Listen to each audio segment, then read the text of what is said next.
제 아이를. 제가 데려가도 될까요?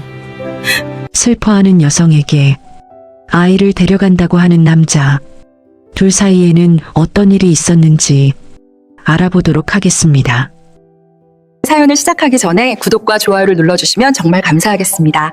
댓글로 소원을 하나씩 적어보세요. 제가 그 소원 함께 이뤄지길 기도하겠습니다. 엄마 미안해요. 또 혼자 오게 됐네요. 올해도 아무것도 달라진 게 없어요. 정심의 목소리가 눈보라에 섞여 흩어졌다. 산소 앞에 무릎을 꿇고 앉은 그녀의 어깨 위로 하얀 눈송이들이 끊임없이 내려앉았다. 어머니가 돌아가신 지 벌써 10년째였다. 매년 이맘때면 혼자 이 산길을 올랐고 매년 같은 말을 되뇌었다. 변한 건 아무것도 없었다. 마을의 작은 두부집을 운영하며 하루하루를 버티는 삶. 결혼도 가족도 특별한 꿈도 없이 그저 어머니가 물려준 가게를 지키는 것만이 그녀의 전부였다. 제사상을 차리고 절을 올린 뒤 정심은 천천히 자리에서 일어났다. 무릎에 묻은 눈을 털어내며 주위를 둘러보니 어느새 해가 완전히 저물어 있었다. 산길은 어둠과 눈발로 가득했고 발밑의 흙길은 이미 하얗게 덮여 있었다. 서둘러 내려가지 않으면 길을 잃을 수도 있었다. 정심은 빈 보자기를 챙겨 들고 산을 내려가기 시작했다. 바람이 거세졌다. 눈발은 점점 더 굵어졌고 앞이 보이지 않을 정도로 시야가 흐려졌다. 정심은 익숙한 길임에도 발을 헛디딜 뻔했다. 나무 뿌리에 걸려 비틀거리며 겨우 중심을 잡았을 때 그녀의 귀에 이상한 소리가 들렸다. 으앙으앙. 처음엔 바람 소리인 줄 알았다. 하지만 그 소리는 분명했다. 어린아이의 울음소리였다. 정심은 걸음을 멈추고 귀를 기울였다. 소리는 산길 옆 바위 아래쪽에서 들려왔다. 심장이 빠르게 뛰기 시작했다.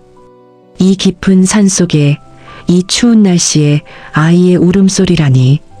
정심은 눈발을 헤치며 바위 쪽으로 다가갔다. 그리고 그곳에서 그녀가 본 것은 낡은 포대기에 쌓여 바위 틈에 놓인 작은 아기였다. 포대기는 이미 눈에 젖어 있었고 아기의 얼굴은 창백하게 질려 있었다. 작은 입에서 나오는 울음소리는 점점 약해지고 있었다. 이게 어떻게... 정심의 손이 떨렸다.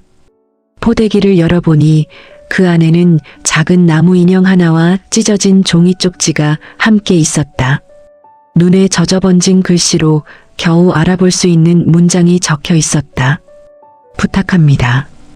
그게 전부였다. 이름도 설명도 연락처도 없었다. 그저 세 글자뿐이었다. 아기는 숨을 헐떡이고 있었다.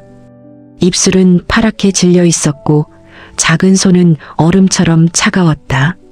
정심은 더 이상 생각할 시간이 없었다. 망설이면 이 아이는 죽을 것이었다. 그녀는 재빨리 자신의 외투를 벗어 아기를 감쌌다. 포대기 위에 외투를, 그 위에 다시 보자기까지 덮었다. 아기를 가슴에 꼭 안은 정심은 산길을 뛰어내려가기 시작했다. 눈은 더욱 거세게 내렸다. 발밑은 미끄러웠고 시야는 점점 더 좁아졌다. 하지만 정심은 멈추지 않았다. 품 안의 작은 생명이 점점 차갑게 식어가는 것을 느낄 수 있었다. 그녀는 이를 악물고 달렸다. 나뭇가지에 찢긴 옷도 넘어져 까진 무릎도 신경 쓸 겨를이 없었다. 마을에 도착했을 때 정심의 온몸은 눈과 땀으로 범벅이 되어 있었다. 그녀는 곧장 집으로 달려가 문을 열었다. 차가운 방 안. 서둘러 난로에 불을 지피고 이불을 꺼내 바닥에 깔았다. 아기를 내려놓고 젖은 포대기를 벗겼다. 아기의 몸은 축축하고 차가웠다. 체온이 거의 느껴지지 않았다. 정심은 마른 수건으로 아기의 몸을 닦아내며 계속 말을 걸었다. 괜찮아, 괜찮을 거야. 조금만 참아. 하지만 아기는 울음도 그쳤고 눈도 감긴 채였다. 숨소리만 겨우 들릴 뿐이었다. 난로의 불이 활활 타오르기 시작했다. 정심은 아기를 마른 담요로 감싸고 자신의 품에 안았다. 자신의 체온이라도 전해주려는 듯 꼭 껴안았다. 그리고 한 손으로는 부엌으로 기어가 냄비에 물을 올렸다. 쌀을 씻어 미음을 끓이기 시작했다. 아기가 깨어나면 먹일 것이 필요했다. 밤은 길었다. 정심은 한숨도 자지 못했다. 계속해서 아기의 숨소리를 확인하고 체온을 재고 몸을 따뜻하게 감싸주었다. 미음이 끓자 식혀서 조금씩 입술에 발라주었다. 처음엔 반응이 없었지만 몇 번을 반복하자 아기가 작게 입을 오물거렸다. 그 순간 정심의 눈에서 눈물이 흘러내렸다. 창밖으로 눈은 계속 내렸다. 세상은 하얗게 뒤덮였고 정심의 작은 집만이 따뜻한 불빛을 밝히고 있었다. 그녀는 아기를 안은 채 난로 앞에 앉아 밤을 지새웠다. 이 아이는 누구일까? 왜 이런 곳에 버려진 걸까? 부모는 어떤 사람일까? 수많은 질문들이 머릿속을 맴돌았지만 지금 중요한 건 오직 하나였다. 이 아이를 살리는 것. 동이 트기 시작할 무렵 아기가 눈을 떴다. 작고 까만 눈동자가 정심을 바라보았다. 그리고 작은 손이 정심의 손가락을 꼭 쥐었다. 그 순간 정심은 알 수 있었다. 이 아이는 이제 살 것이라고. 그리고 자신이 이 아이를 떠나보낼 수 없을 것이라고. 새벽의 첫 빛이 창문 틈으로 스며들었다. 정심은 아기를 품에 안은 채 난로 앞에서 잠들어 있었다. 몸은 천근만근이었지만 아기의 고른 숨소리가 들려올 때마다 안도감이 밀려왔다. 밤새 식지 않도록 계속 난로에 장작을 넣었고 2시간마다 미음을 먹였다. 아기는 처음엔 거부했지만 점차 입을 벌리기 시작했고 새벽녘에는 작은 손으로 정심의 손가락을 잡고 스스로 빨아먹기도 했다. 정심은 천천히 눈을 떴다.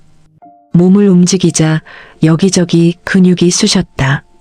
어젯밤 산에서 뛰어내려오며 넘어졌던 무릎이 쓰라렸고 나뭇가지에 긁힌 팔에서는 피가 배어나와 옷에 얼룩을 만들고 있었다. 하지만 그런 것들은 중요하지 않았다.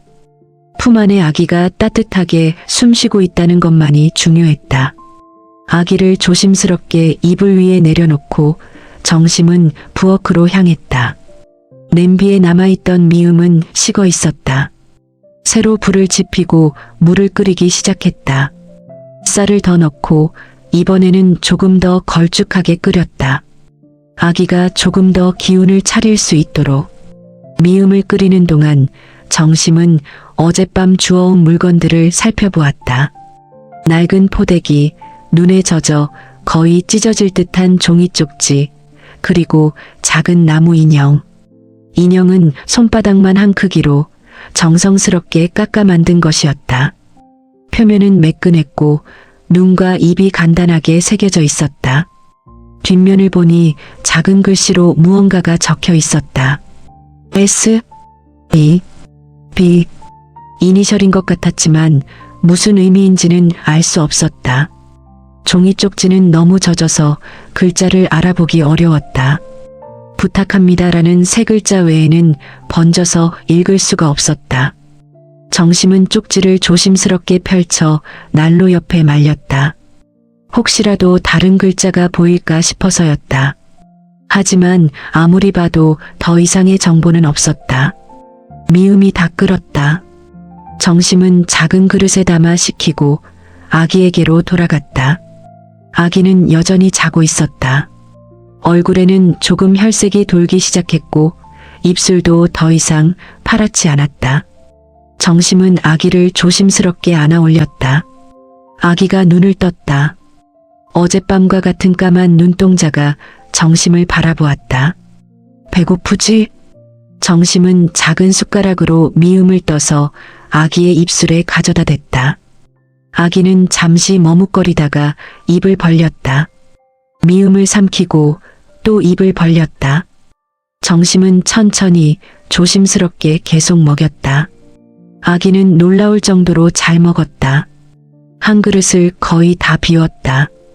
밥을 먹인 뒤 정심은 아기를 씻겼다. 따뜻한 물에 수건을 적셔 온몸을 닦아주었다. 아기는 울지도 않고 가만히 있었다. 마치 정심을 믿는 것처럼 깨끗한 헝겊 기저귀를 채우고 자신의 옛날 옷을 잘라 만든 작은 옷을 입혔다. 아기는 그제야 편안한 듯 미소를 지었다. 정말 작은, 거의 알아차리기 어려운 미소였지만 정심에게는 세상에서 가장 큰 선물처럼 느껴졌다. 오전 내내 정심은 아기를 돌보았다. 먹이고 씻기고 재우고 다시 먹이는 반복이었다. 그러면서도 머릿속은 복잡했다. 이 아이를 어떻게 해야 할까? 경찰에 신고해야 할까? 아니면 동사무소에 알려야 할까? 하지만 그러면 이 아이는 어디로 가게 될까? 시설로 가게 될까? 아니면 다른 가정으로 입양될까? 점심때가 되자 정심은 결심했다. 최소한 며칠은 이 아이를 돌보기로, 건강을 회복시키고 그 다음에 생각하기로. 아기는 여전히 약해 보였고 당장 밖으로 데리고 나가기엔 무리가 있어 보였다. 정심은 가게 문을 닫기로 했다. 오늘 하루는 이 아이에게 집중하기로. 오후가 되자 눈이 그쳤다. 정심은 창문을 열어 환기를 시켰다. 차가운 공기가 방 안으로 들어왔지만 난로의 열기가 금방 방을 다시 따뜻하게 만들었다. 아기는 이불 위에 누워 천장을 바라보고 있었다. 정심은 아기 옆에 앉아 나무 인형을 흔들어 주었다. 아기는 인형을 보며 손을 뻗었다. 정심이 인형을 아기 손에 쥐어주자 아기는 꼭 붙잡았다. 해가 지기 시작할 무렵 정심은 아기를 안고 창가에 섰다. 밖은 온통 하얀 눈으로 뒤덮여 있었다. 마을은 고요했고 연기가 피어오르는 굴뚝들만이 각 집에 사람이 살고 있음을 알려주었다. 정심은 아기에게 속삭였다. 너 여기 온 게 우연이 아닐 거야.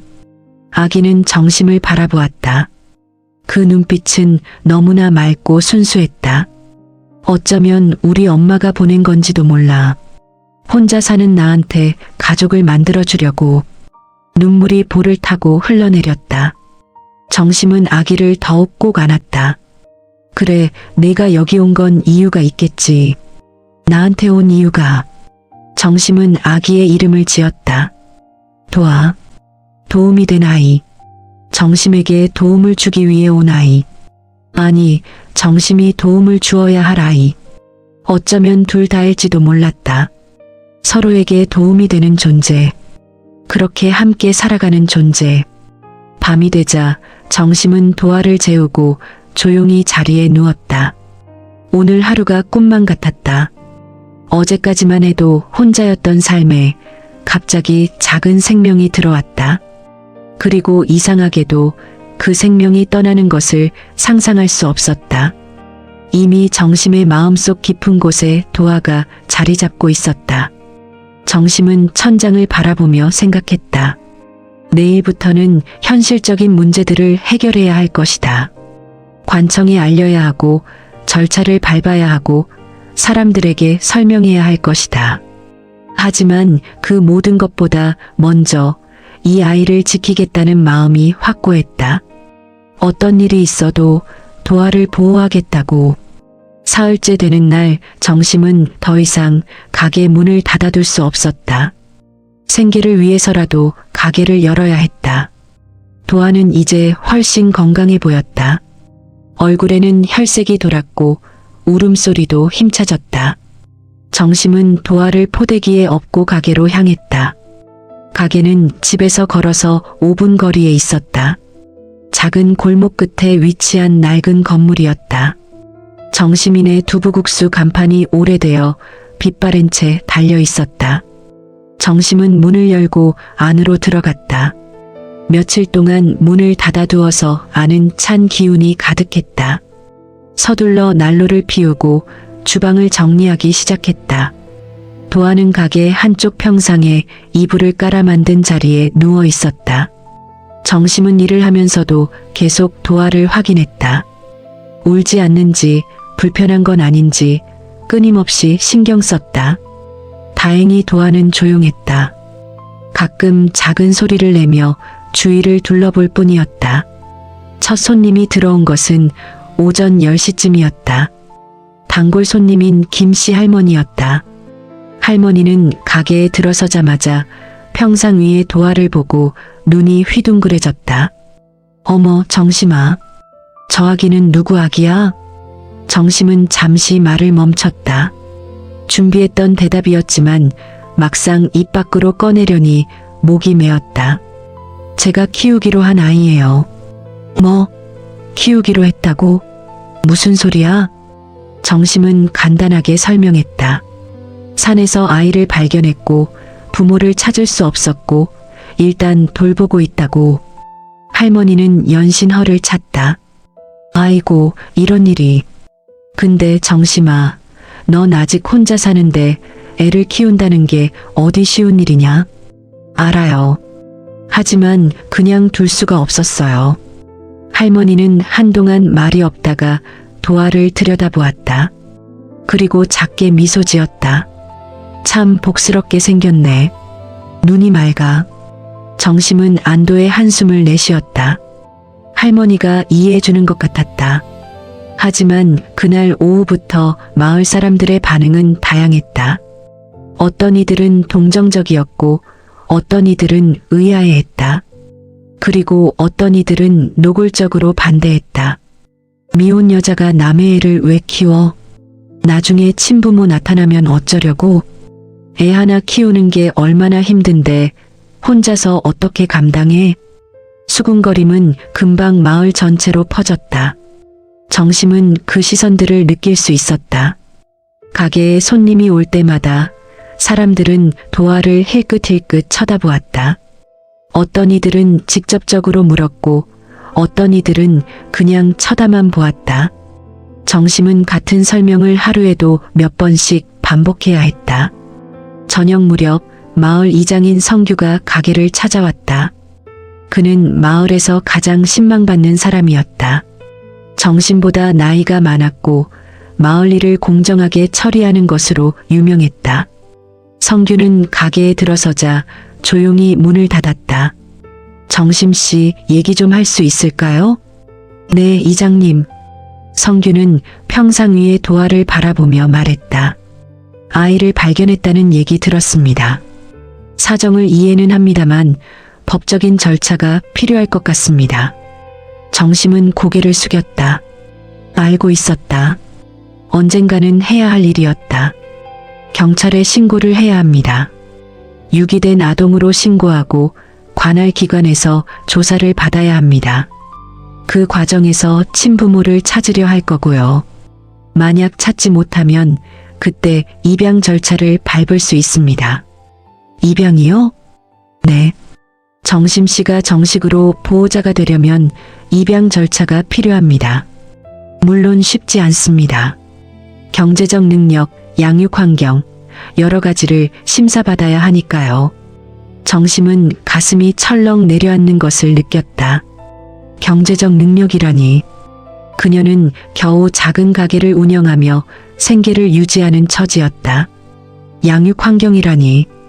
그녀는 혼자 사는 좁은 집에서 살고 있었다. 저 자격이 안 될까요? 성규는 잠시 침묵했다. 그건 제가 판단할 일이 아닙니다. 하지만 정심씨, 중요한 건 의지입니다. 정심씨가 정말로 이 아이를 키울 의지가 있다면 방법은 있을 겁니다. 제가 도와드리겠습니다. 정심은 성규를 바라보았다. 그의 눈빛은 진심이었다.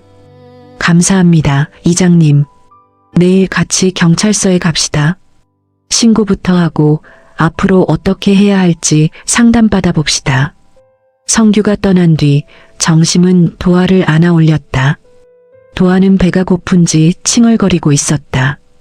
정심은 미리 준비해둔 미음을 데워서 먹였다. 도화는 잘 먹었다. 정심은 도아의 얼굴을 바라보며 속삭였다. 걱정하지 마. 내가 지킬게. 어떻게든.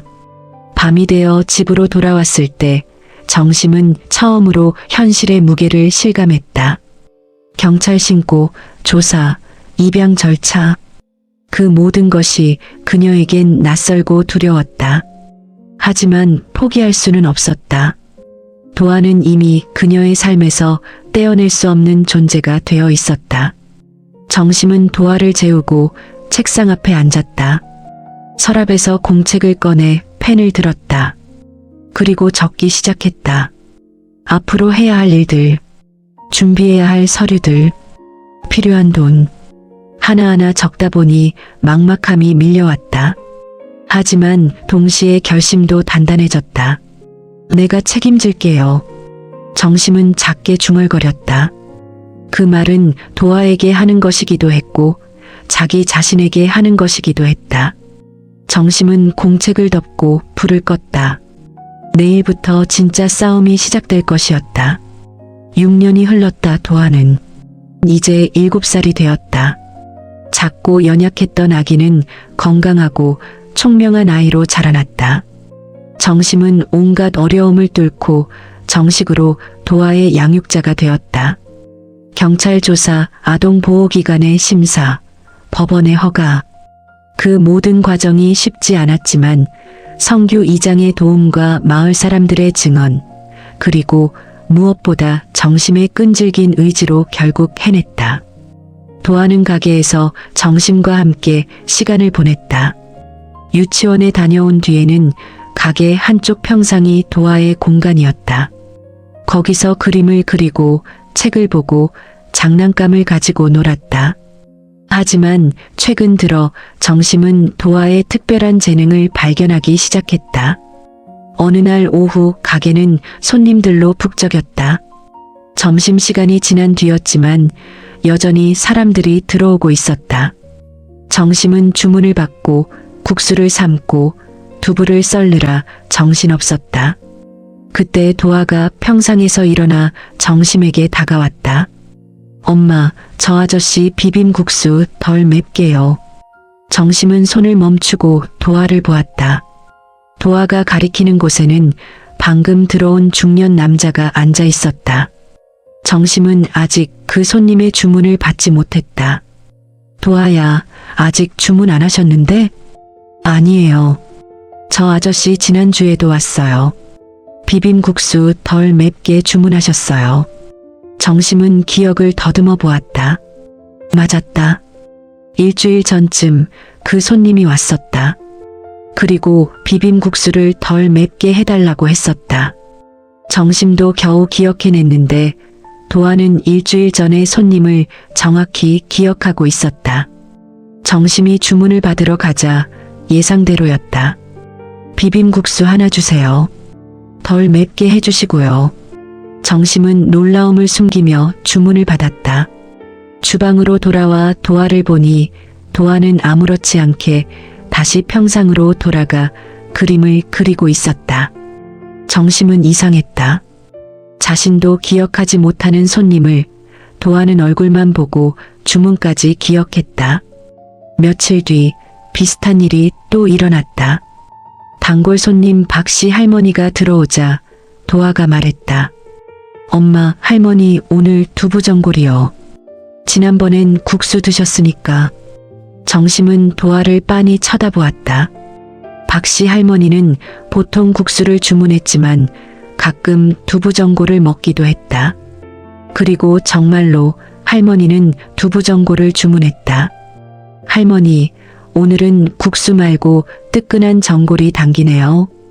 정심은 주방에서 도아를 불렀다. 도아야, 너 어떻게 알았어? 그냥요. 할머니가 국수 드실 땐 빨리 드시고 가시는데 오늘은 천천히 앉으셨어요. 그럼 전골 드실 거예요. 정심은 입을 다물지 못했다.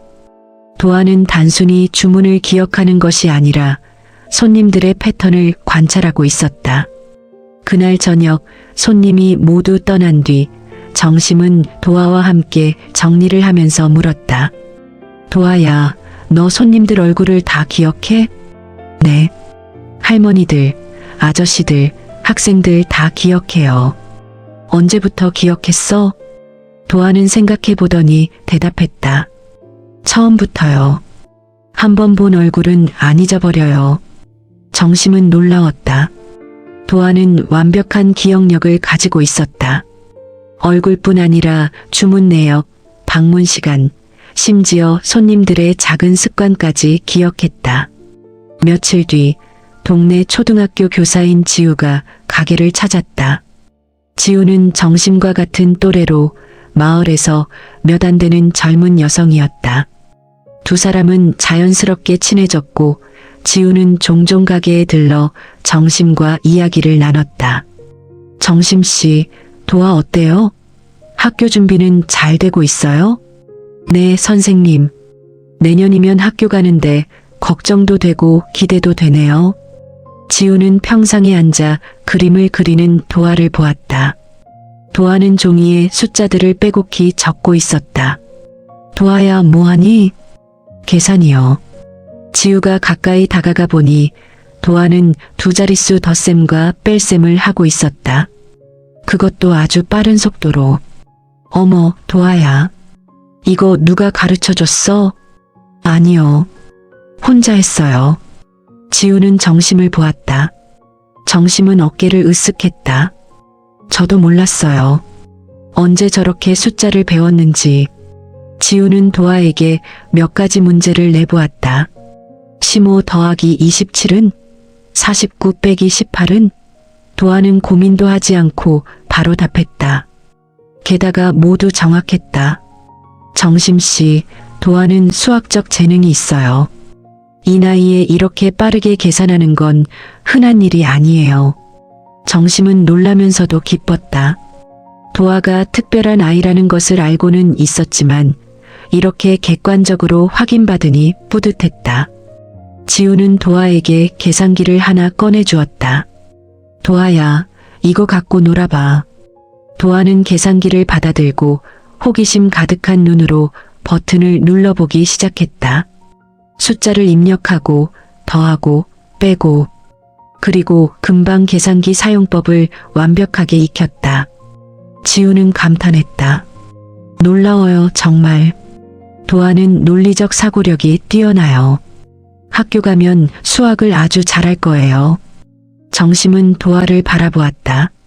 작고 약했던 아기가 이제는 재능 있는 아이로 자라고 있었다. 그 순간 정심은 깨달았다. 도아는 단순히 자신이 키우는 아이가 아니라 가능성으로 가득한 미래를 가진 아이였다.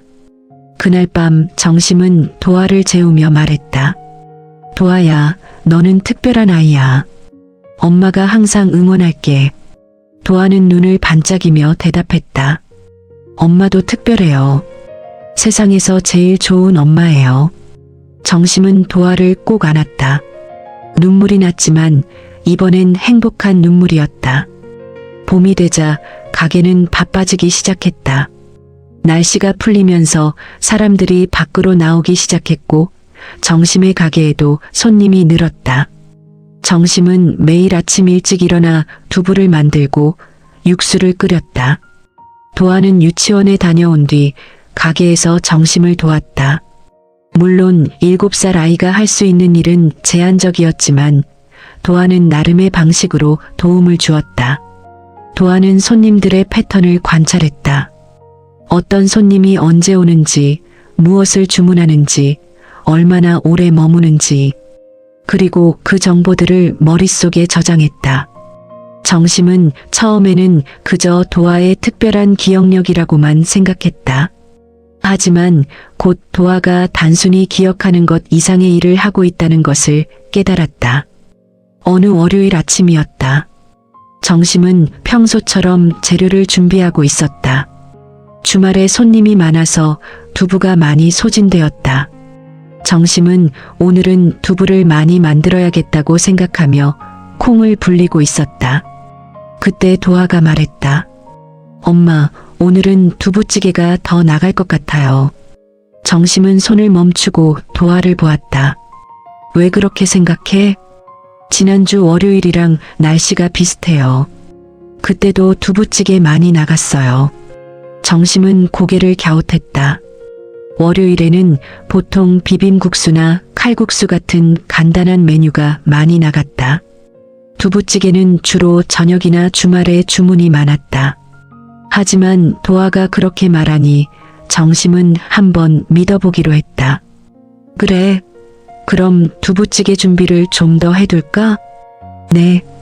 정심은 두부를 조금 더 만들고 찌개용 육수도 넉넉히 끓여두었다.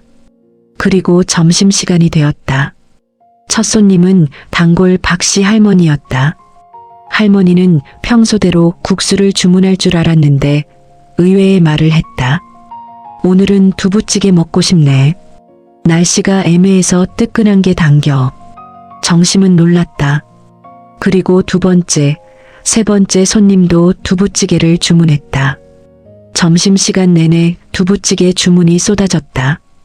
평소 같았으면 재료가 부족했을 텐데 도아의 예측 덕분에 충분히 준비되어 있었다. 저녁 무렵 마지막 손님을 보낸 뒤 정심은 도아를 불러 앉혔다. 도아야, 너 오늘 어떻게 알았어? 두부찌개가 많이 나갈 거라는 걸. 도아는 생각하더니 차근차근 설명했다. 오늘 날씨가 흐렸어요. 그런데 비는 안 왔어요. 지난주 월요일도 그랬어요. 그날 할머니, 할아버지들이 두부찌개 많이 드셨어요. 날씨가 애매하면 따뜻한 걸 먹고 싶어 하는 것 같아요. 정심은 입을 떡 벌렸다. 도아는 날씨와 손님들의 주문 패턴을 연결시키고 있었다. 그것도 단순한 기억이 아니라 분석을 통해. 그리고요, 월요일에는 사람들이 주말에 밖에서 많이 먹어서 집에서 만든 것 같은 걸 찾아요. 두부찌개가 딱 그래요. 정심은 아무 말도 할 수 없었다. 7살 아이가 이런 분석을 하다니.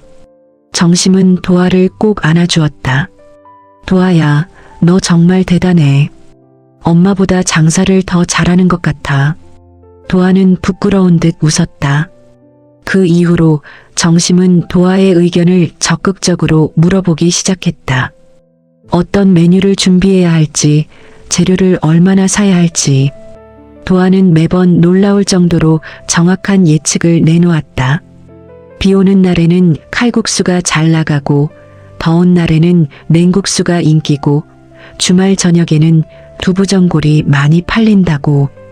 정심의 가게는 점점 효율적으로 운영되기 시작했다. 재료 낭비가 줄었고 손님들은 원하는 메뉴를 항상 먹을 수 있었다. 매출도 조금씩 늘어났다. 마을 사람들은 정심의 가게가 요즘 장사가 잘 된다며 부러워했다. 정심이가 요즘 장사 감각이 생겼나 봐. 맞아.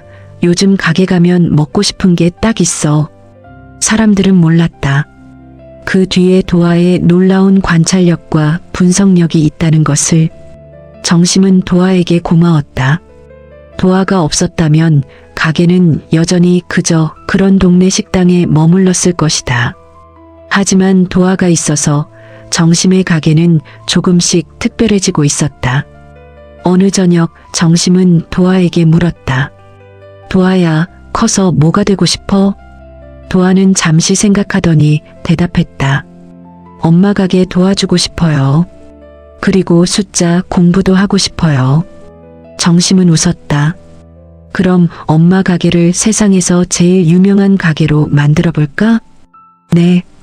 두 사람은 손을 마주잡고 웃었다. 작은 가게, 작은 꿈이었지만 두 사람에게는 세상에서 가장 큰 행복이었다.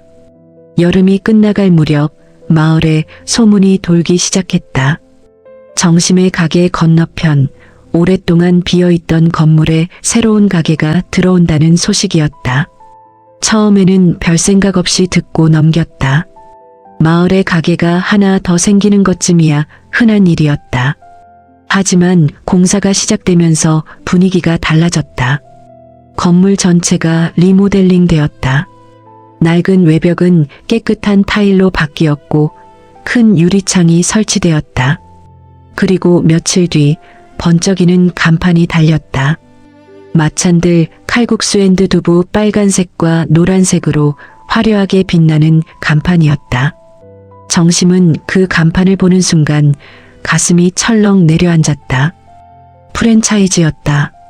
전국에 수십 개 체인을 가진 유명 브랜드였다. 정심도 TV 광고에서 본 적이 있었다. 싸고 빠른 것으로 유명한 곳이었다. 정심은 불안했다. 작은 동네 가게가 프랜차이즈와 경쟁할 수 있을까? 오픈 당일 정심은 가게에서 건너편을 지켜보았다. 아침부터 사람들이 몰려들었다. 오픈 기념 할인 이벤트를 하고 있었다. 모든 메뉴 30% 할인. 게다가 음료수 무료 제공. 사람들은 줄을 서서 기다렸다. 정심의 단골 손님들도 보였다. 점심시간이 되자 정심의 가게는 한산했다. 평소 같으면 자리가 없을 시간인데 테이블의 절반이 비어 있었다. 정심은 애써 태연한 척했지만 속으로는 불안감이 커져갔다. 도아는 평상에 앉아 건너편 가게를 바라보고 있었다. 엄마, 저기 사람 많아요. 그러게. 정심은 한숨을 쉬었다. 그날 저녁 매출은 평소의 절반도 안 되었다. 정심은 장부를 정리하며 걱정스러운 표정을 지었다. 이대로 가다가는 버티기 힘들 것 같았다. 다음 날도 그 다음 날도 상황은 나아지지 않았다. 건너편 프랜차이즈에는 계속 손님이 몰렸고 정심의 가게는 점점 더 한산해졌다. 단골 손님들도 발길이 뜸해졌다. 이장 성규만이 여전히 찾아와 주었다. 정심씨, 힘내세요. 처음엔 호기심에 가는 거예요. 곧 다시 돌아올 겁니다. 하지만 성규의 위로도 큰 힘이 되지 못했다. 일주일이 지나고 2주일이 지나도 손님은 돌아오지 않았다. 정심은 매일 남는 재료를 처리하느라 골머리를 앓았다. 육수는 버려야 했고 두부는 상했다. 적자가 쌓여갔다. 정심은 밤마다 장부를 들여다보며 계산을 했다. 한 달, 2달은 버틸 수 있었다. 하지만 그 이유는 저축은 바닥나고 대출을 받아야 할까? 아니면 가게를 접어야 할까? 생각이 꼬리를 물었다. 어느 날 밤 정심은 빈 가게에 혼자 앉아 있었다. 도아는 집에서 자고 있었다. 정심은 조용한 가게를 둘러보았다. 이 가게는 어머니가 물려준 것이었다. 어머니는 평생 이 가게를 지켰고 정심에게 맡기며 말했었다. 이 가게는 우리 가족의 역사야. 내가 잘 지켜주렴. 하지만 지금 정심은 그 약속을 지키지 못할 것 같았다. 눈물이 흘러내렸다. 정심은 작게 중얼거렸다. 엄마 미안해요. 또 내 삶이 이렇게 끝나나 봐요. 그때였다. 가게 문이 열리는 소리가 들렸다. 정심은 황급히 눈물을 닦고 고개를 들었다. 지우 교사가 들어서고 있었다. 정심씨, 아직도 일하세요? 아, 선생님, 그냥 정리하고 있었어요. 지우는 정심의 붉어진 눈을 보고 조용히 다가와 앉았다. 힘드시죠? 정심은 고개를 끄덕였다. 더 이상 숨길 수가 없었다. 모르겠어요.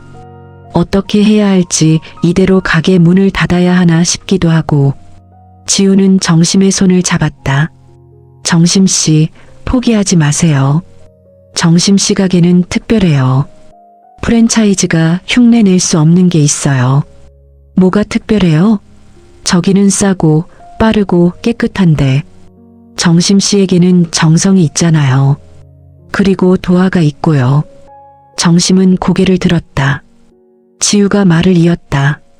프랜차이즈는 매뉴얼대로 움직여요. 하지만 정심씨는 손님 한 명 한 명을 기억하고 그들이 좋아하는 걸 만들어주잖아요. 그게 진짜 맛이에요. 정심은 눈물을 훔쳤다. 지우의 말이 위로가 되었다. 하지만 동시에 현실적인 문제가 남아 있었다. 정성만으로는 가게를 운영할 수 없었다. 감사해요, 선생님. 그래도 어떻게든 방법을 찾아야 할 것 같아요. 지우는 고개를 끄덕였다. 그럼 같이 생각해봐요. 정심씨만의 메뉴, 프랜차이즈가 할 수 없는 것 분명 있을 거예요. 두 사람은 밤늦게까지 이야기를 나눴다.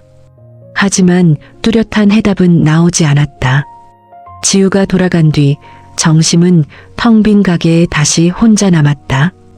그녀는 주방을 바라보았다. 낡은 냄비들, 오래된 도마, 어머니 때부터 쓰던 육수솥. 이 모든 것들이 추억이었지만 동시에 짐처럼 느껴지기도 했다. 정심은 천천히 불을 끄고 가게 문을 잠갔다. 집으로 돌아가는 길 건너편 프랜차이즈는 여전히 불이 환하게 켜져 있었다. 정심은 고개를 돌렸다. 보고 싶지 않았다. 집에 도착해 도아가 자는 모습을 보았다. 도아는 편안하게 숨을 쉬며 자고 있었다. 정심은 도아의 이마에 입을 맞췄다. 이 아이를 위해서라도 포기할 수 없었다. 무슨 수를 쓰더라도 가게를 지켜야 했다. 정심은 다짐했다. 내일부터 다시 시작하자고. 방법은 반드시 있을 거라고. 일주일이 더 지났지만 상황은 나아지지 않았다. 정심은 매일 가게 문을 열었지만 손님은 점점 줄어들었다. 재료비는 나가고 수입은 없었다. 정심은 메뉴를 바꿔보려고도 했다. 가격을 조금 낮춰보기도 했다. 하지만 소용없었다. 사람들은 여전히 건너편 프랜차이즈로 향했다. 도아는 그런 정심을 지켜보고 있었다. 아이는 말은 하지 않았지만 엄마가 힘들어한다는 것을 알고 있었다. 밤마다 한숨 쉬는 소리, 장부를 보며 눈물 흘리는 모습. 도아는 그 모든 것을 보고 있었다. 어느 무더운 여름밤이었다. 정심은 저녁 장사를 마치고 지쳐서 의자에 앉아 있었다. 오늘도 손님은 5명 뿐이었다. 전기세도 나오지 않을 만큼 적은 매출이었다. 정심은 부채질을 하며 천장을 바라보았다. 도아가 부엌에서 뭔가를 꺼내는 소리가 들렸다. 정심은 고개를 돌려보았다. 도아는 냉장고에서 두부와 오이를 꺼내고 있었다. 도아야, 뭐해?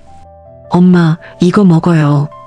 도아는 작은 그릇에 두부를 담고 오이를 채 썰어 올렸다. 그리고 냉장고에서 시원하게 식혀둔 육수를 부었다.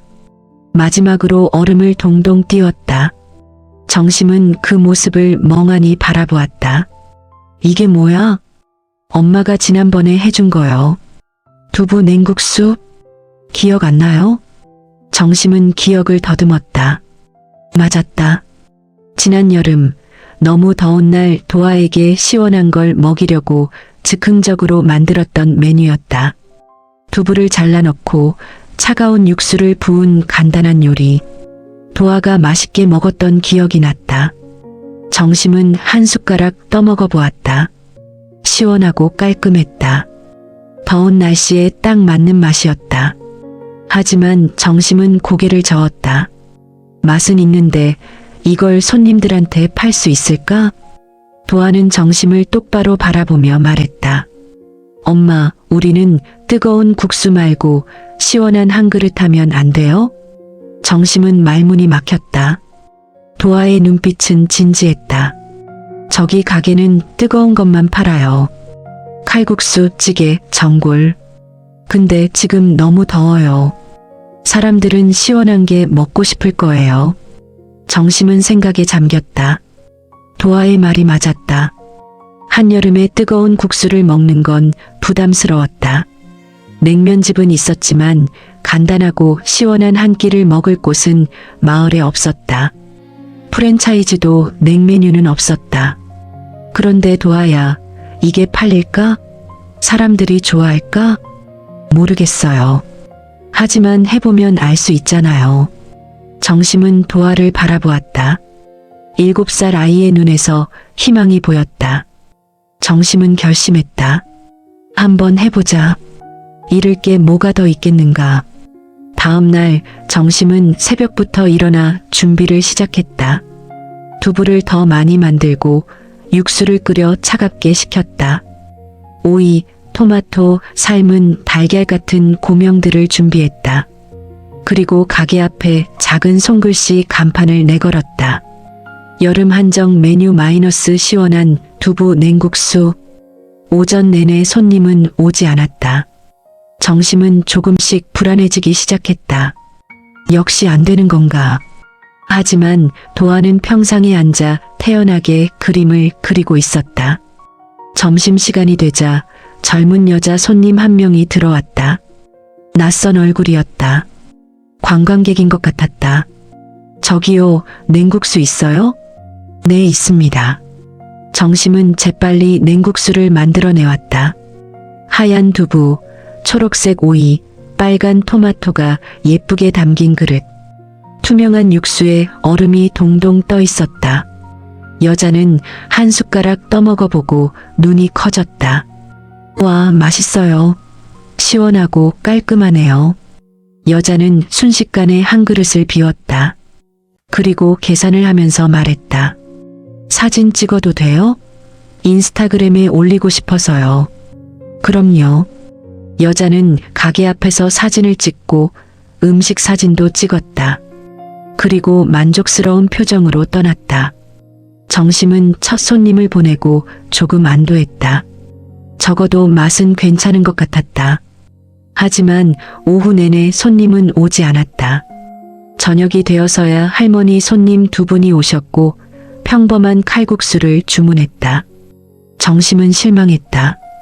역시 새로운 메뉴는 쉽지 않았다. 그날 밤 정심은 도아에게 말했다.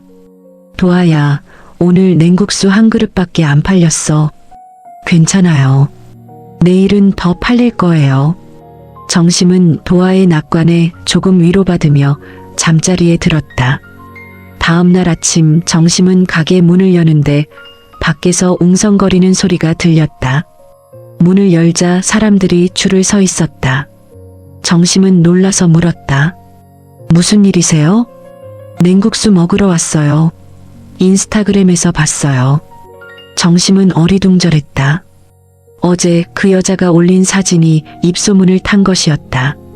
사진에는 예쁘게 담긴 냉국수와 함께 마을 숨은 맛집 발견, 시원하고 담백한 두부 냉국수라는 글이 적혀 있었다.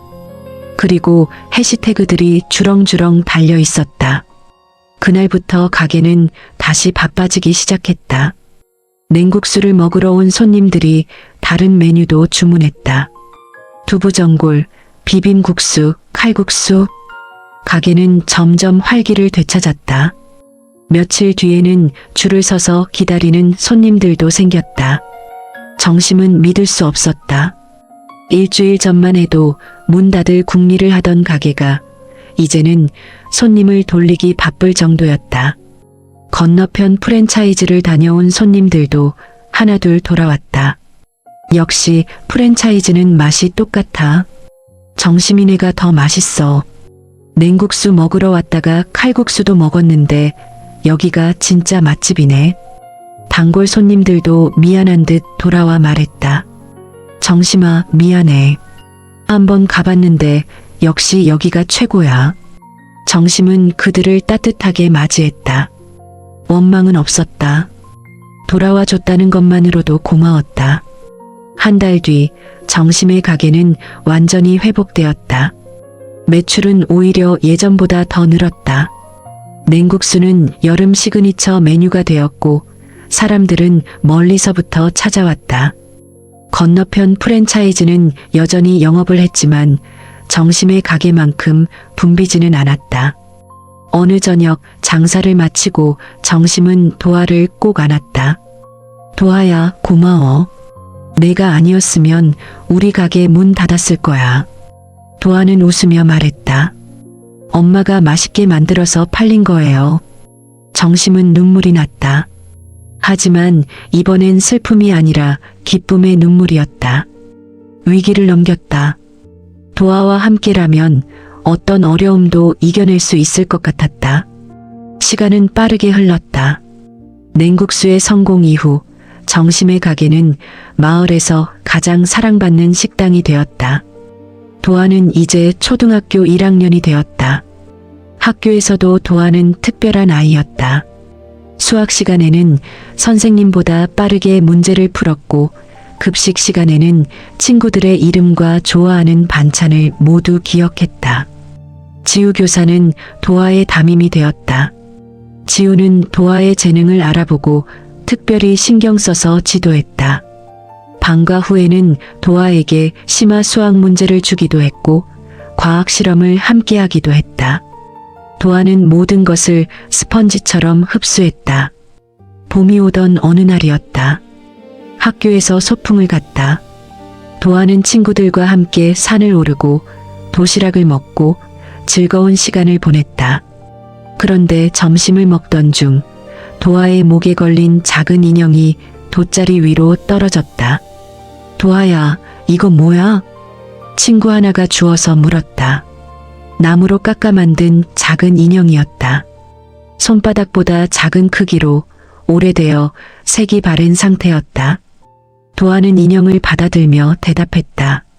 나랑 같이 온 거래. 같이 왔다고? 응. 엄마가 나 발견했을 때 이게 있었대. 친구들은 신기한 듯 인형을 들여다보았다. 지우 교사도 가까이 다가와 인형을 보았다. 그런데 지우의 표정이 갑자기 굳어졌다. 인형의 뒷면에 새겨진 작은 이니셜을 본 것이었다. S, E, B. 지우는 그 이니셜을 알고 있었다. 아니, 알고 있다고 생각했다. 몇 년 전 대학 시절 친구 중 한 명이 같은 이니셜을 사용했었다. 서은별. 조각을 전공하던 친구였다. 항상 나무를 깎아 작은 인형들을 만들던 친구. 그리고 몇 년 전 갑자기 연락이 끊긴 친구. 지우는 인형을 자세히 살펴보았다. 깎는 방식, 눈을 표현하는 방법, 매끈하게 다듬어진 표면. 모든 것이 은별의 작품과 닮아 있었다. 지우는 심장이 빠르게 뛰는 것을 느꼈다. 설마 이게 은별이 만든 거라면? 그렇다면 도아와 은별 사이에는 어떤 관계가 있는 걸까? 소풍이 끝나고 학교로 돌아온 뒤 지우는 도아를 조용히 불렀다. 도아야, 선생님이 물어볼 게 있는데. 네, 선생님. 이 인형 정심씨가 더 자세히 말씀해 주신 적 있어? 도아는 고개를 저었다. 엄마는 그냥 나랑 같이 있었다고만 했어요. 다른 건 몰라요. 지우는 더 이상 묻지 않았다. 아이를 불안하게 만들고 싶지 않았다. 하지만 마음속으로는 확신이 들었다. 이 인형은 은별의 작품이 분명했다.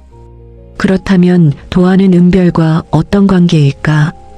딸, 조카? 아니면 다른 연결고리? 그날 저녁 지우는 정심의 가게를 찾았다. 손님들이 모두 떠난 뒤 지우는 조심스럽게 말을 꺼냈다. 정심씨, 오늘 도아 목걸이를 봤어요. 아, 그 작은 인형이요? 도아가 항상 차고 다니죠. 혹시 아이가 왔던 그날 뭔가 더 없었나요? 메모나 다른 물건이라든가. 정심은 지우의 진지한 표정을 보고 잠시 망설였다. 그리고 천천히 고개를 끄덕였다. 있었어요. 잠깐만 기다려주세요. 정심은 안쪽으로 들어가 서랍을 뒤졌다. 그리고 오래되어 누렇게 변한 봉투 하나를 꺼내왔다. 봉투 안에는 눈에 젖어 찢어질 듯한 종이 쪽지가 들어있었다. 이게 전부예요. 글씨가 거의 번져서 읽을 수가 없었어요. 지우는 쪽지를 조심스럽게 펼쳤다. 부탁합니다라는 세 글자만 겨우 알아볼 수 있었다. 나머지는 모두 번져서 사라져 있었다.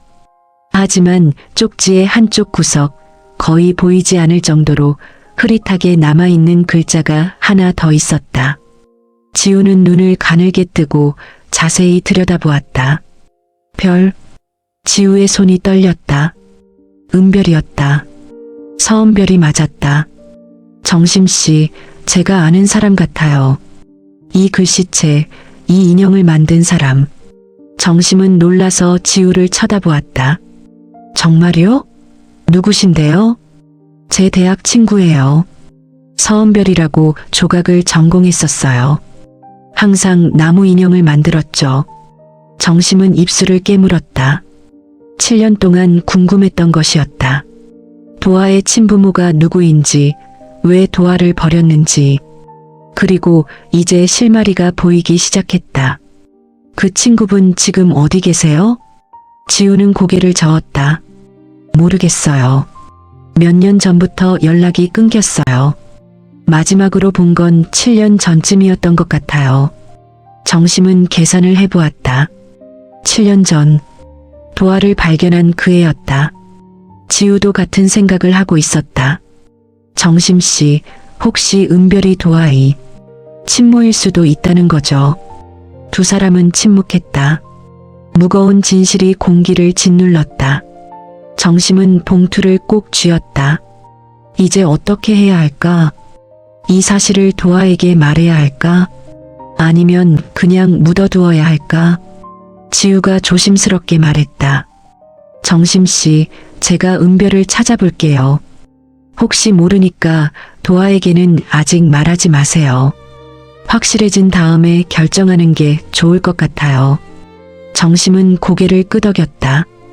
감사해요, 선생님. 저도 알고 싶었어요. 도아가 어떻게 여기 오게 됐는지. 그날 밤 정심은 잠을 이룰 수 없었다. 도아는 옆에서 편안하게 자고 있었다. 목에는 작은 인형이 걸려 있었다. 정심은 인형을 조심스럽게 만져보았다. 이 작은 물건이 도아의 과거와 연결되어 있었다. 그리고 그 과거는 이제 서서히 모습을 드러내기 시작했다. 정심은 복잡한 마음이었다.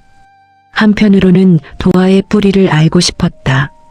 아이가 어디서 왔는지, 누구의 자식인지. 하지만 다른 한편으로는 두려웠다. 만약 친부모가 나타난다면 도아를 빼앗길까봐. 7년 동안 키운 아이를, 자신의 전부인 아이를 잃을까봐. 정심은 도아의 이마에 입을 맞췄다. 도아야, 무슨 일이 있어도 엄마는 너를 지킬 거야.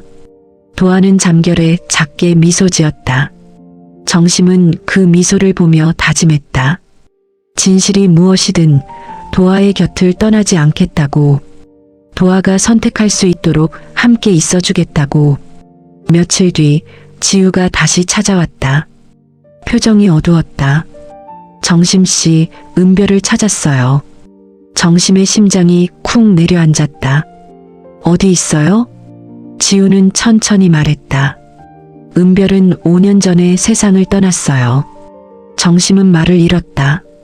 도아의 친모가 이미 이 세상 사람이 아니었다. 병이었대요. 투병하다가 결국 못 이겼다고 하더라고요. 그런데 정심씨, 은별에게 남편이 있었대요. 서도윤이라고. 정심은 고개를 들었다. 그럼 그분이 도아의 아버지인가요? 아마도요. 제가 연락처를 알아냈어요.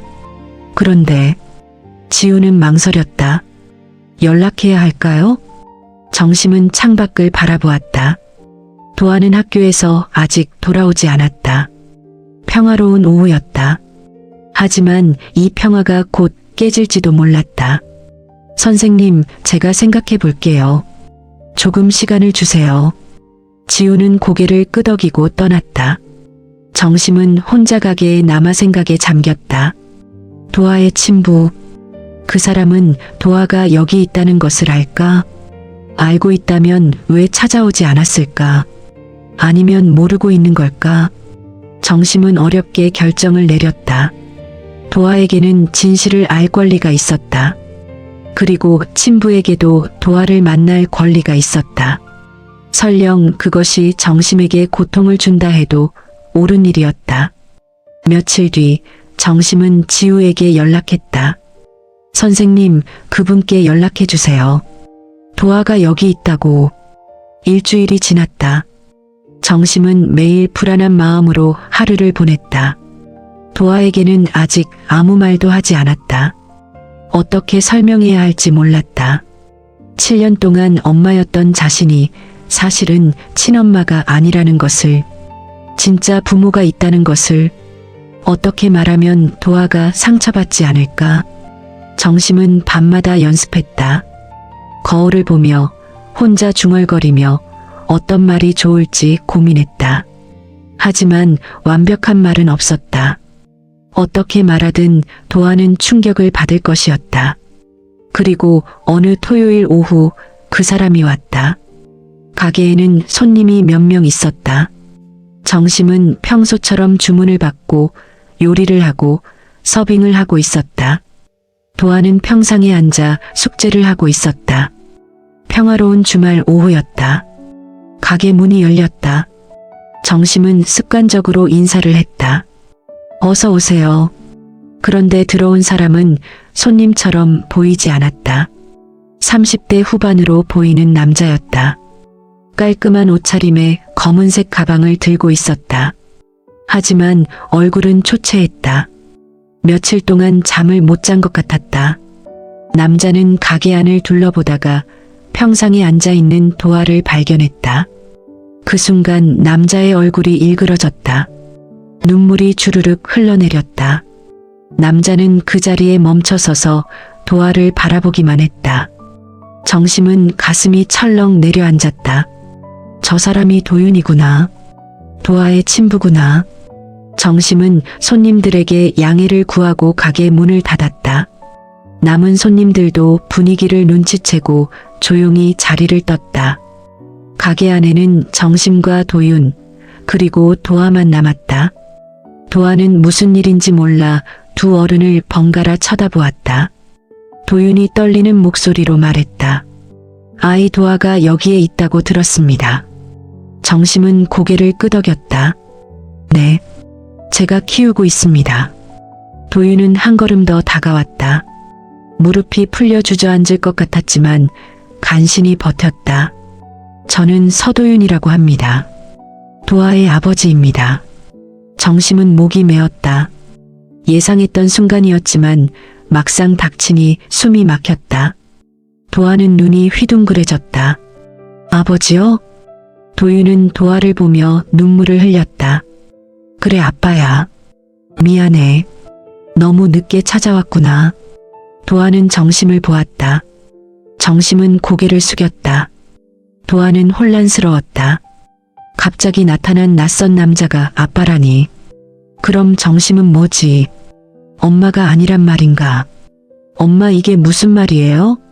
정심은 도아에게 다가가 무릎을 꿇었다. 도아의 눈높이에 맞춰 말했다. 도아야 엄마가 설명할게. 들어줄래? 도아는 불안한 표정으로 고개를 끄덕였다. 정심은 천천히 조심스럽게 설명했다. 7년 전 눈 내리던 밤 산소에서 발견한 일. 포대기와 인형 그리고 메모.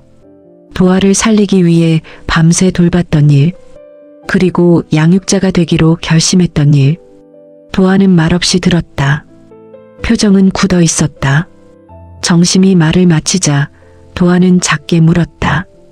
그럼 엄마는 진짜 엄마가 아니에요? 그 질문이 정심의 가슴을 찔렀다. 정심은 눈물을 참으며 대답했다. 피는 섞이지 않았어. 하지만 도아야, 엄마는 너를 진심으로 사랑해. 7년 동안 너를 키우면서 엄마는 너 없이는 살 수 없게 됐어. 도아의 눈에도 눈물이 고였다. 도윤이 조심스럽게 다가왔다. 그리고 가방에서 사진 한 장을 꺼냈다. 도아야, 이분이 내 엄마야. 진짜 엄마. 사진 속에는 젊은 여자가 웃고 있었다. 환한 미소를 지은 채 나무 인형을 들고 있었다. 도아는 사진을 받아들었다. 그리고 자신의 목에 걸린 인형을 내려다보았다. 같은 스타일이었다. 도윤이 말을 이었다. 내 엄마는 은별이라고 했어. 나무를 깎아 인형을 만드는 걸 좋아했지. 너를 낳고 얼마 안 있어서 병이 생겼어. 치료를 받았지만 결국 못 이겼단다. 도아는 사진을 꼭 쥐었다. 그럼 왜 저를 버렸어요? 도윤은 고개를 저었다. 버린 게 아니야. 은별이가 마지막 힘을 다해서 너를 지키려고 한 거야. 나는 그때 일 때문에 외국에 있었어.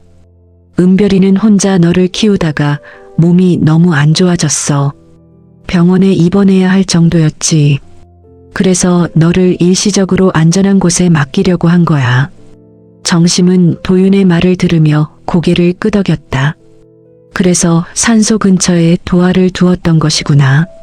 사람들이 다니는 곳, 누군가 발견할 수 있는 곳. 은별이는 너를 찾으려고 했어. 회복되면 다시 데려오려고 했지. 하지만 그 전에 세상을 떠났어. 나는 외국에서 소식을 듣고 급히 돌아왔지만 이미 늦었어. 그리고 너를 찾기 시작했어. 7년 동안. 도화는 울었다. 억눌렀던 감정이 터져나왔다. 정심은 도화를 안았다. 도화는 정심의 품에서 한참을 울었다. 도윤도 눈물을 흘렸다. 그는 조심스럽게 말했다. 정심 씨 정말 감사합니다. 제 아이를 살려주시고 키워주시고 어떻게 감사해야 할지 모르겠습니다. 정심은 고개를 저었다. 아니에요. 저는 제가 하고 싶어서 한 거예요. 도윤은 잠시 침묵했다. 그리고 조심스럽게 물었다. 도화를 제가 데려가도 될까요? 그 질문에 정심은 온몸이 얼어붙었다. 알고 있었다. 언젠가는 이 질문을 받을 거라고. 하지만 막상 들으니 감당할 수 없었다. 정심은 도화를 더 꼭 안았다. 도화가 정심의 품에서 얼굴을 들었다. 눈물로 범벅이 된 얼굴로 도윤을 보며 말했다. 엄마는 엄마예요. 나 키운 엄마예요. 저는 엄마 없이는 못 살아요. 정심은 도화의 말에 눈물이 터졌다. 도윤은 그 모습을 보며 무릎을 꿇었다. 미안합니다. 제가 너무 성급했습니다. 정심은 눈물을 닦으며 말했다. 도화는 제 전부예요. 하지만 도화에게는 진짜 아버지를 알 권리가 있어요. 저는 잠시 뒤로 물러설 수 있어요. 도화가 선택할 수 있게. 도화는 고개를 세차게 저었다. 싫어요. 엄마 없으면 싫어요. 세 사람은 한참을 그렇게 있었다. 눈물과 침묵만이 가게를 채웠다. 해결책은 보이지 않았다. 모두가 상처받고 모두가 힘들었다. 그날 밤 도윤은 마을의 작은 여관에 묵었다. 정심은 도화와 함께 집으로 돌아갔다. 도화는 저녁도 먹지 않고 방에 들어가 이불을 뒤집어 썼다. 정심은 문 밖에 서서 도화의 흐느끼는 소리를 들었다. 들어가서 안아주고 싶었지만 지금은 도화에게 시간이 필요할 것 같았다. 정심은 거실에 앉아 생각에 잠겼다. 오늘 도윤의 표정이 계속 떠올랐다. 그는 진심으로 도화를 사랑하는 아버지였다. 7년 동안 아이를 찾아 헤맸다는 것이 거짓말처럼 보이지 않았다. 그리고 그에게도 도화를 키울 권리가 있었다. 하지만 동시에 정심에게도 도화는 전부였다. 7년 동안 밤새워 돌보고 아플 때 간호하고 학교 보내고 함께 울고 웃었던 시간들. 그 시간들이 무의미해질 수는 없었다. 새벽이 되어서야 도화가 방에서 나왔다. 눈이 퉁퉁 부어 있었다. 정심은 도화를 안아주었다. 도화야, 괜찮아? 엄마 저 어떻게 해야 해요? 엄마도 모르겠어. 두 사람은 그렇게 안고 울었다. 해답은 없었다. 단지 서로를 놓고 싶지 않다는 마음만 있었다. 다음 날 도윤이 다시 찾아왔다.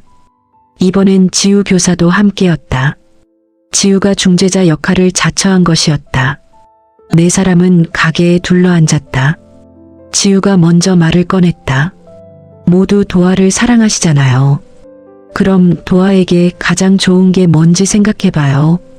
도윤이 대답했다. 저는 제 아이니까 함께 살고 싶습니다. 하지만 정심 씨가 없으면 안 된다는 것도 알아요. 7년 동안 엄마였잖아요. 정심이 말했다. 저도 도화를 보내고 싶지 않아요. 하지만 도화에게는 아버지가 필요해요. 경제적으로도 교육적으로도. 도화는 두 사람을 번갈아 보며 울먹였다. 저는 둘 다 필요해요. 엄마도 아빠도. 그 말에 모두가 침묵했다. 지우가 조심스럽게 제안했다. 그럼 함께 지내시는 건 어때요? 세 사람은 지우를 보았다. 함께요? 네. 도윤 씨가 이 마을로 이사 오세요. 그리고 도아를 함께 키우는 거예요. 법적으로는 도윤 씨가 친부니까 양육권을 가질 수 있겠지만 정심 씨도 함께 키우는 거죠. 말하자면 공동 양육이요. 도윤은 생각에 잠겼다. 그는 도시에서 회사를 다니고 있었다. 하지만 원격 근무가 가능한 일이었다. 굳이 도시에 있을 필요는 없었다. 저는 괜찮습니다. 아이와 함께 있을 수 있다면 어디든 가겠습니다. 정심은 놀랐다. 정말요? 일은 괜찮으세요? 요즘은 어디서나 일할 수 있어요. 중요한 건 도아잖아요. 도아는 두 사람을 보며 조심스럽게 물었다. 그럼 같이 살 수 있어요? 정심과 도윤은 서로를 보았다. 낯선 제안이었다. 하지만 도아를 위해서라면 해볼 만한 일이었다.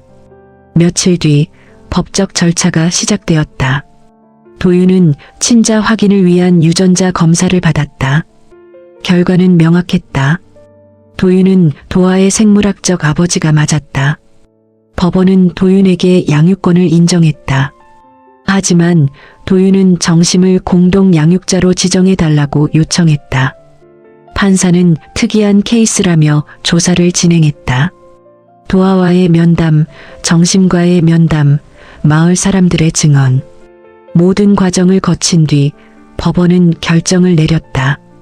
정심을 법적 후견인으로 지정하고 도윤과 공동으로 도아를 양육하도록 하는 것이었다.